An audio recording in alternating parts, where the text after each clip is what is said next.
NEET 2026 exam முடிஞ்சிருச்சு. எல்லாத்துக்கும் கையில பேப்பரும் வந்துருச்சு. அண்ட் பேப்பர் வச்சு ஒரு அனாலிசிஸ் உங்களுக்காக நான் கொண்டு வந்திருக்கேன். ஸோ பேப்பர் அப்படிங்கிறது எப்படி இருந்துச்சு? நம்மளோட 2024 எக்ஸாம் ஈஸியா இருந்து, 2025 எக்ஸாம் ரொம்ப கஷ்டமா இருந்து, எல்லாத்தோட மனசுல அந்த 25 எக்ஸாமோட, அந்த 2025 எக்ஸாமோட பயம் உட்கார்ந்துட்டு இருந்தது. அதுக்கேத்த மாதிரியே எல்லாருமே ப்ரிப்பரேஷனும் பண்ணியிருந்தீங்க. கரெக்டா?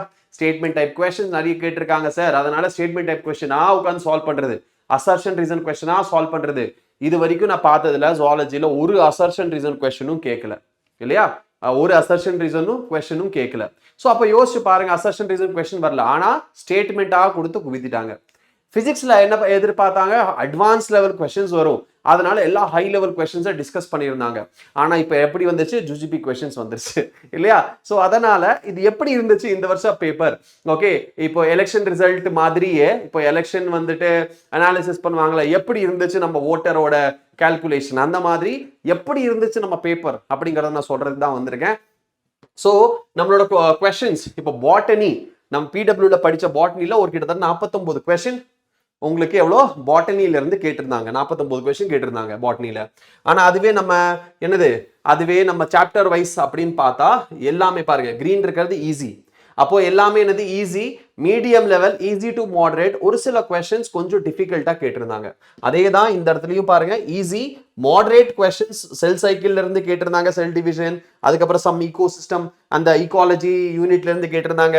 டிஃபிகல்ட் லெவல் கொஸ்டின்ஸ் நம்ம செல்ஸ்ல இருந்து ஒரு சில difficult level, heart level question கேட்டிருந்தாங்க. பட் ஓவராலா சுத்தி வளைச்சு பார்த்தா நம்மளோட botany paper easy, paper easy. ஆனா ஸ்டேட்மெண்டா கொடுத்து கொடுத்து கொடுத்து எவ்வளோ ஸ்டேட்மெண்ட், எல்லாம் எவ்வளோ 5 ஸ்டேட்மெண்டா கொடுத்துருக்காங்க.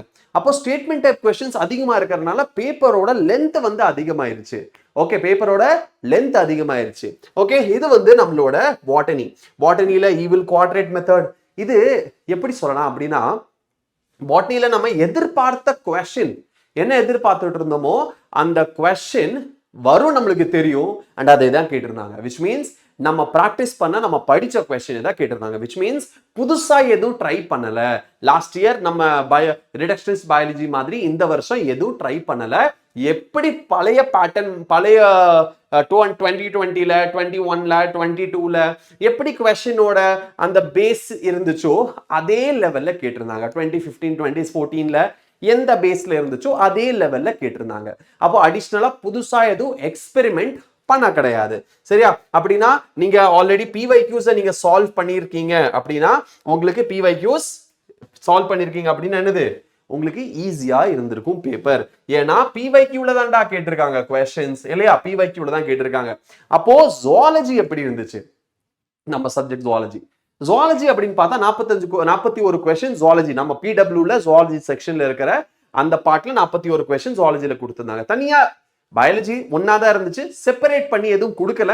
அதனால நம்ம பயாலஜி அப்படின்னு எடுத்துக்கிட்டா 49, பாட்னில 41, இதுல டோட்டல் 90 கொஸ்டின் இருக்கு இல்லையா? சரி, இதுல heart level 7.3%, medium 56.1 and easy 36.6% easy level இருந்துச்சு. யூனிக் சாப்டர்ஸ் 15 சாப்டர்ஸ் இருந்து கேட்டிருந்தாங்க. யூனிக் டாபிக்ஸ் 36 டாபிக்ஸ்ல இருந்து கேட்டிருந்தாங்க. இதுலயும் நம்ம பார்த்தா அதிகமா கேட்டிருக்கிறது நம்ம பயோமாலிக்யூல்ஸ்ல இருந்து கேட்டிருக்காங்க. Biotechnology application, biotechnology principles and process, அதே மாதிரி biotechnology principle, biotechnology principle, biotechnology principle, biomolecules. So நான் சொன்ன மாதிரி பயோடெக்னாலஜி பிரின்சிபல்ஸ்ல இருந்து அதிகமான கொஸ்டின்ஸ் கேட்டிருந்தாங்க இல்லையா? பயோடெக்னாலஜி பிரின்சிபல்ஸ்ல இருந்து அதிகமான கொஸ்டின்ஸ் கேட்டிருந்தாங்க. இதுல பாருங்க ரெட்டே இல்ல, இதுல வெறும் human reproduction, breathing and exchange of gases, body ஃப்ளூயிட்ஸ்ல மட்டும்தான் ரெட் இருக்கு. அதுல மட்டும்தான் கொஞ்சம் யோசிக்கிற மாதிரி கொஸ்டின்ஸ் இருந்துச்சு. மீதி எல்லாமே என்னது, கொஸ்டின்ஸ் எல்லாம் ஈஸில இருந்து மாடரேட் லெவல் இருந்திருக்கு இல்லையா? ஈஸில இருந்து மாடரேட் லெவல் இருந்திருக்கு. ஸோ ஓவராலா பேப்பர் எப்படி இருக்கு அப்படின்னு சொன்னா, நம்ம பயாலஜி பேப்பர் எப்படி இருந்துச்சு? ஈஸி. ஓகே, ஈஸி கொஸ்டின்ஸ் இருந்துச்சா? எஸ், ஈஸி கொஸ்டின்ஸ் இருந்துச்சு. ஈஸில இருந்து, ஓகே, ஈஸில இருந்து மாடரேட் கொஸ்டின்ஸ் இருந்துச்சு. அண்ட் ஹார்ட் லெவல் கொஸ்டின்ஸ் ஒரு சிலது இருக்கு, அதுமே ஹார்ட் லெவல் கிடையாது, higher thinking. Okay, higher order thinking. இந்த மாதிரி திங்கிங் உங்களுக்கு இருக்கு அப்படின்னா நீங்க அந்த கொஸ்டின்ஸும் சால்வ் பண்ணியிருப்பீங்க. அது ஹியூமன் பிசியாலஜியில் அப்ளிகேஷன் கோரிலேட் பண்ணி கொஸ்டின்ஸ் கேட்டிருக்காங்க. ஸோ ஆன் அன் ஆவரேஜ் எவ்வளோ மார்க் வரலாம் அப்படின்னு பார்த்தா 360க்கு 360 எடுக்கிறது பெரிய விஷயம் கிடையாது. ரொம்ப ஈஸியா நீங்க 360 எடுத்திருக்கலாம். பட் மினிமம் மார்க்னால ஒரு நல்லா படிச்சிருக்கீங்க ஒரு வருஷம் அப்படின்னால 330 கேரண்டியா நீங்க வாங்கியிருப்பீங்க இல்லையா? 330 வாங்கிட்டீங்க. பேப்பர் லெவல் கெமிஸ்ட்ரி பிசிக்ஸ் எல்லாம் பார்க்கும்போது பயாலஜி இந்த மாதிரி பேப்பர் பார்க்கும்போது நம்மளோட கட் ஆஃப் 600 தாண்டிரும் அப்படிங்கிறது தான் என்னோட அனாலிசிஸ். பார்க்கலாம் எப்படி இருக்கும்னு. 600 தாண்டிரும் நான் சொல்றேன். பிசிக்ஸ் அண்ட் கெமிஸ்ட்ரி எப்படி இருக்குன்னு பேஸ் பண்ணி அவங்க மொத்தமா ஒரு அனாலிசிஸ் உங்களுக்கு பிடபிள்யூல கிடைச்சிரும். சரியா? ஆனா பயாலஜி பேப்பர் பார்த்த வரைக்கும் 600 தாண்டிரும் தான் நான் சொல்றேன். ஓகே, பயாலஜி பேப்பர் பார்த்த வரைக்கும் 600 கட் ஆஃப் தாண்டிரும். விச் மீன்ஸ் நீங்க 600க்கு மேல ஸ்கோர் எடுத்திருக்கீங்க, 620 610 எடுத்திருக்கீங்கன்னா உங்களுக்கு கவர்மெண்ட் மெடிக்கல் காலேஜ் கிடைக்கிறதுக்கு சான்ஸ் இருக்கு. 600 கீழே வாங்கியிருக்கீங்கன்னா கொஞ்சம் யோசிங்க. ஏன்னா பிசிக்ஸ் அண்ட் கெமிஸ்ட்ரியும் நீங்க பாருங்க எப்படி வரப்போகுது கட் ஆஃப் அப்படின்னு மார்க்கை கால்குலேட் பண்ணுங்க. அண்ட் அதுக்கேற்ற மாதிரி நீங்க ப்ரிப்பரேஷன் அண்ட் பிளானிங் பண்ணிருங்க. சரியா? Alright, so this is what it is, biology analysis. See you in something related to this அடுத்த வீடியோல பார்க்கலாம். Bye bye. வணக்கம்.